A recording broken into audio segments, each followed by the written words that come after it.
திரு சேகர் பாபு அவர்கள் வந்து தன்னுடைய ஃபோனை வந்து ஒரு கத்தி மாதிரி காமிச்சு வேட்பாளருடைய வயிற்றில் வந்து வச்சு மிரட்டினார். அதோடைய ஃபுட்டேஜ் எல்லாமே நீங்கள் பார்த்துருப்பீங்க. அதுக்கப்புறம் சைதாப்பேட்டையில் வழக்கறிஞர்கள் வந்து தாக்கப்பட்டு கொலை மிரட்டல் கொடுத்துட்ருக்காங்க திமுக திரு மா சுப்பிரமணியன் முன்னாள் அமைச்சர் அவர்கள். அதுக்கப்புறம் ரீசண்டாக ஸ்ரீரங்கத்தில் சகோதரர் ரமேஷ் அவர்கள் வேட்பாளர் உடைய அலுவலகம், தமிழக வெற்றி கழகத்துடைய அலுவலகம் எரிக்கப்பட்டுச்சு. எல்லா பேனரும் கிழிக்கப்பட்டுச்சு.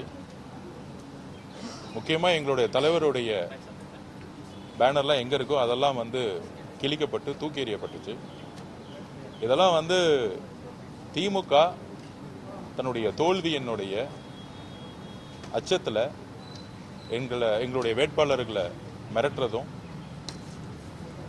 ஆஃபீஸை வந்து கொளுத்துறதும் இந்த மாதிரியான ஒரு தோல்வி பயத்தை திமுக வந்து வேட்பாளர்களுக்கான அச்சுறுத்தலை கொடுக்க ஆரம்பிச்சிருக்காங்க. நாங்கள் எந்த விதமான அச்சுறுத்தல்களுக்கு அடிப்பணியாமல் உறுதியாக எங்களுடைய ஜனநாயக கடமையை மக்களோடு சேர்ந்து எங்களோட பணியை செஞ்சுட்டு இருக்கோம்.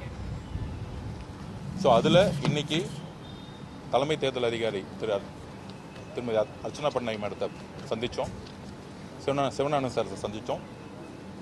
அதில் எங்களோட கோரிக்கை என்னென்னா, முக்கியமாக 62 கவுண்டிங் சென்டர்ஸ் இருக்குது. 62 கவுண்டிங் சென்டர்ஸ்லையும் யார் கவுண்டிங் ஏஜென்ட்டோ அவங்கள மட்டுமே அலோவ் பண்ணணும், நம்பர் 1. நம்பர் 2, கவுண்டிங் சென்டர்ஸாக இருக்கக்கூடிய colleges, for example Laila college கேட்டுக்கு வெளியே கட்சிக்காரர்கள் 1000-2000 பேர் கூடுறதுக்கான எல்லா வாய்ப்புகளும் இருக்குது. திங்கட்கிழமை அன்னைக்கு வந்து பொதுமக்களுக்கு வந்து சட்டம் ஒழுங்கு பிரச்சனை எதுவும் வந்துடக்கூடாது.